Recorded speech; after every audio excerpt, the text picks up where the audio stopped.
Hello, beautiful family. How are you all doing? Thank you so importantly for always tuning in. I really do appreciate. If today the first time you are coming across us, or you are hearing our voice for the first time, we still remain your one and only, ever ready, bringing it to you, as you all know. So, my wonderful family, without not wasting much of your time, today I just want us to do quick. You cannot destroy IPOB. IPOB is an ordained organization. It's indigenous. People are the IPOB, and IPOB is the people.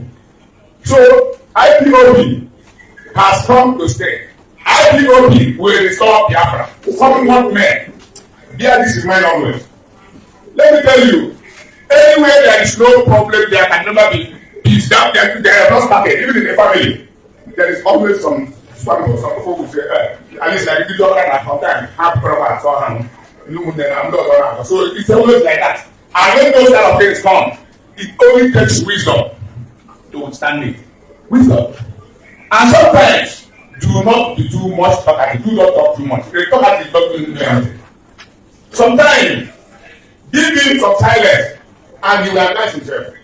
That is why sometimes when I come to our platform, I see so many arguments and talking and talking. Talking without answer means nothing.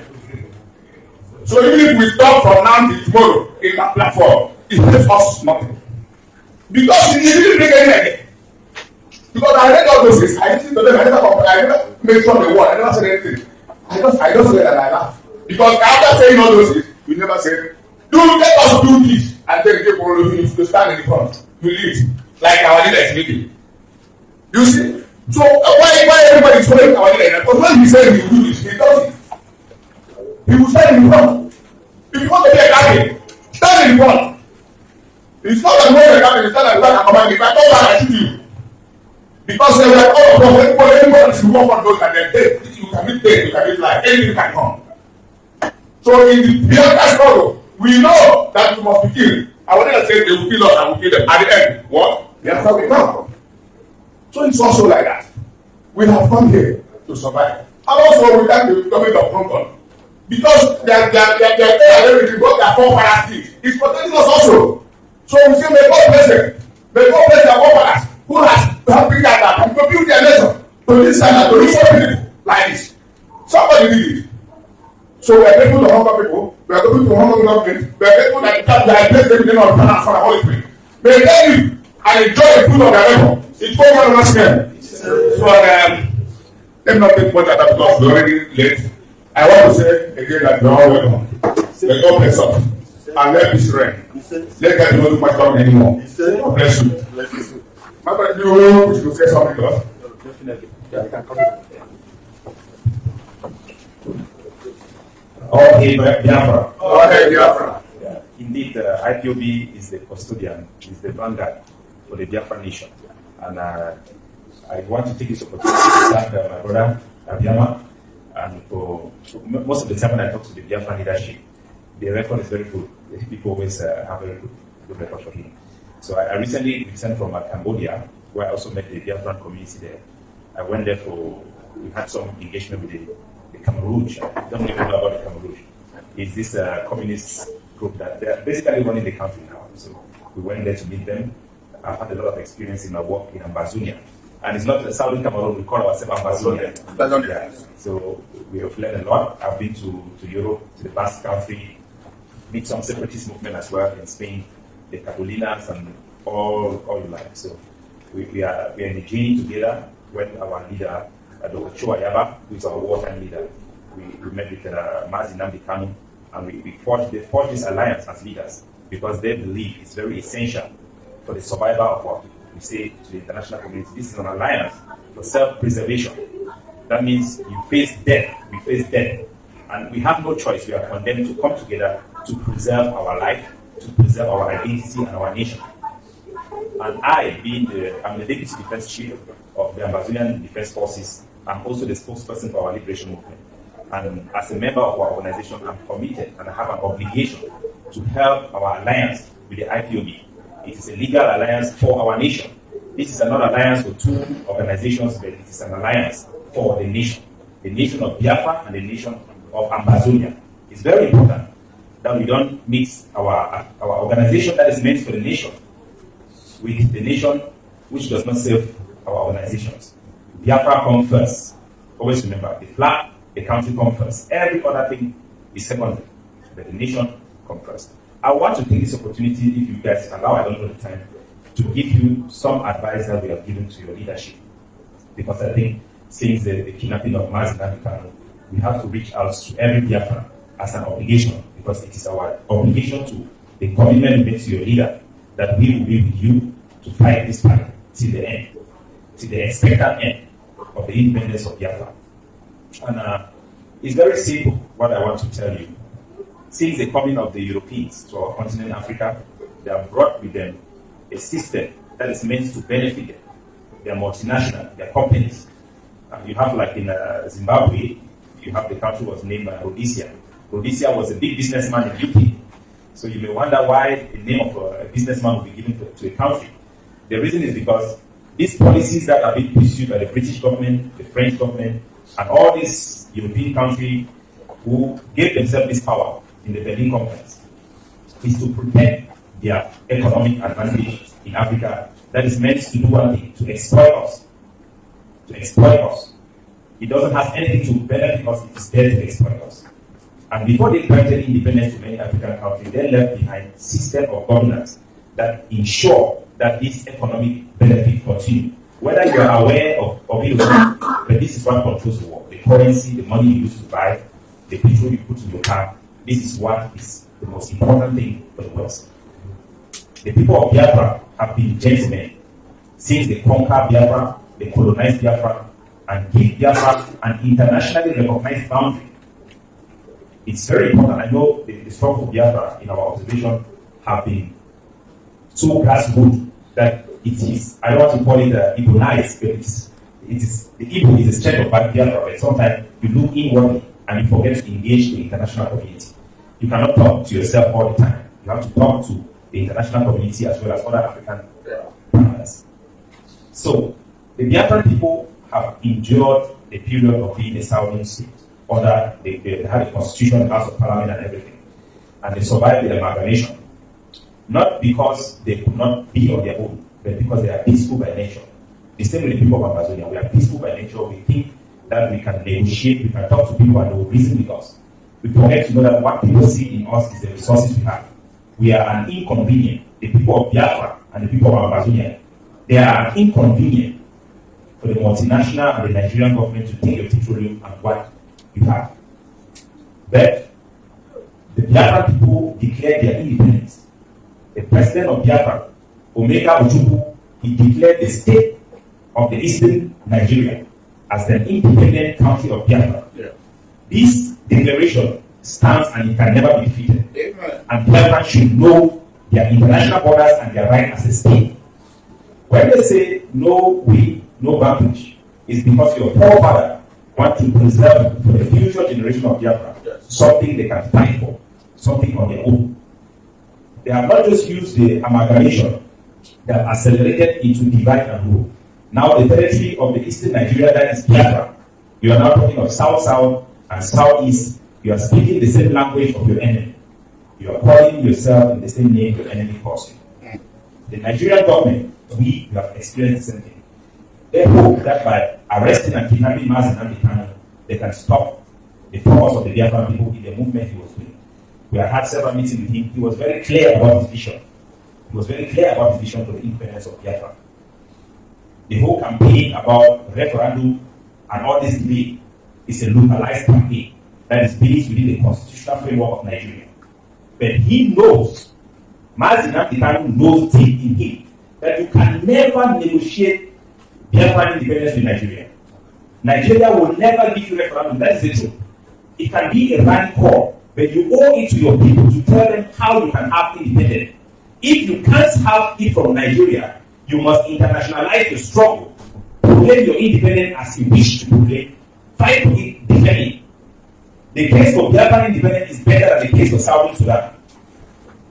The Eritreans, they formed the biggest empire we have in Africa, an empire that have never been colonized, the Ethiopians, supported by the Americans. Today, they have their independence, they have their own land. Even the Americans, The fight for the independence of America did not start because they wanted independence. It was because they were tired of the exploitation of the British. In Boston, they called it the Tea Party. They protested, they fought in Boston, and they lost the battle. But the revolutionaries, they retreated themselves. They were not popular. Those who fought for the independence of America were the minorities, but they won because they stand on an ideal of human dignity and freedom that is embedded in the rights of people's rights. That is why we are fighting for Biafra. The people's rights, indigenous people. When you call the name IPOB, it speaks from the principle of people's rights. You are on the right side of the law. Even when it comes to the African Charter, you are the right side of international law. Because under the United Nations Charter, the British could not do the amalgamation or dilute your nationality without your explicit consent. Nigeria is a scam. You have to know it and be sure about it. Do not doubt it. Give the courage to your boys who are on the ground. The diaspora plays a very crucial role if you have no idea. And you must play that role deliberately. Deliberately. Take the course of action that can liberate your people. If you don't do it from the diaspora, the people in the Eastern security on the ground, they can't do it by themselves. They cannot speak for themselves. They cannot develop the right political ideology for themselves. The South Africans did not liberate themselves from South Africa. Most of their leaders were out of the country. Most of their leaders. And today you are in a unique position to help liberate Biafra from block by block, neighborhood by neighborhood, uproot whatever bears that name Nigeria. It does not belong to Biafra. Uproot it all. The people of Biafra have demonstrated their will that even when they start to call the first city home after Nnamdi Kanu'S was arrested, even though they were debating in the diaspora, the people in Biafra, they knew better, they know what they want, and they stay at home.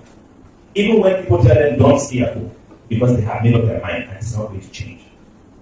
What is needed is for you people to step up.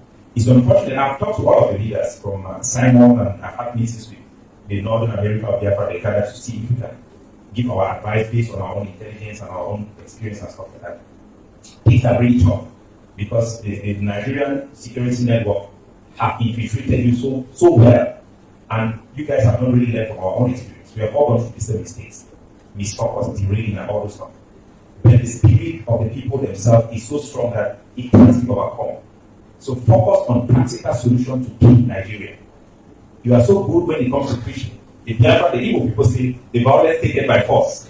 They say return fire back to say that. Back to say that when it comes to the devil. But when it comes to Nigeria, they don't say back to say that. They don't say fire for fire. You must translate those principles, all those prayers that have been made for the Biafra people. You must translate them to action. It will be action that will free Biafra. It will be the blood of the heroes that you celebrate, the ones that must die to save Biafra. You must give them the necessary moral backing by your own courage in the diaspora. You must become the heroes of our day to speak for them and speak the truth without fear of them, because it is there. Some of us, like us, we have already taken an oath and we are ready to die for our country. We are not afraid of dying. We are waiting for the consequences. They may need me here, they may need me outside. But there is one thing I know: I'm doing the right thing for my people, and I'm not apologetic about it. I'm ready to go to even Hong Kong prison to stand up and do what it takes for my people who are on the ground to have the courage and necessary moral authority to back them up. I don't have money to give you guys because money is very important. It is with the money that they will buy the bullets to send a message to Nigeria and all their collaborators who are Biafrans. The people who keep Nigeria in Biafra are not foreigners, are not the Fulanis. They are your brothers and sisters who stand for election to become the next governor. They want to be the next people. Because Nigeria seeks to turn Igwes into boys, to bring you down so that you are useless. And there are a lot of people who will be willing. There will be people who will go to your embassy here and volunteer. They will volunteer. Nigeria don't need to come to you. People will volunteer themselves and say, don't worry, I will go and calm them down. Don't worry, I will tell you their secret. Those people, their heads needs to be on the stage. All of them. This is war. Sure. This is not a child's play. It's not a party. It's not time to celebrate. Because on the ground in Biafra, they are hunting your brothers, they are ready to burn down villages to make sure your aspiration is not attained. It will take mad men who understand the language of war. It will take wartime leaders who understand what needs to be done to free their people to be free. It will not take speeches. Yes, speeches is very important. But it will take real action on the ground really flourish. And if you cannot carry a gun, give them the moral authority. During the wartime, you have to decriminalize your enemy and the state that you fight for. If you can call yourself a Nigerian, you have betrayed your people. You can't call yourself a Nigerian anymore. Of course, you can use Nigerian passport because every occupier have an obligation to do administrative work for the territory they occupy. The Americans did so for the Iranian, for the Iraqis. They provided currency, they spend their money, but they say we don't want you in our country because this is our land. You don't have a choice. This is your fight. Either you fight this war or the next Nigerians, the next Biafrans, they will be worse off than you are today. Because the Fulani today, they have seen the naivety for the past 30 years and they are coming after your land. They will do worse than they can. If you need an example, go to Myanmar. Look at the people of the Rohingya Muslims. They don't have a homeland of their own and nobody cares. Nobody cares. It depends on you if you want to be free to do what it needs to be done. And just before I sit down, it will not take professors to speak this language. Apostle did not go to the military school and have a certificate to become a commander. It will take indigenous people. It will not take the egoists, because when you face them, they will tell you, go and speak to your elders, because the elders know the language of the colonizer. They know the game. They know how to calm you down, and they know how to discuss with your enemy. It will take people who don't want to discuss with Nigeria to free you. People who are not interested in talking, to do what it takes for you to have respect, so that Nigeria can negotiate its way out of the map. Thank you very much.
That brings us to the end of this update. Do well to like the video, share, and subscribe.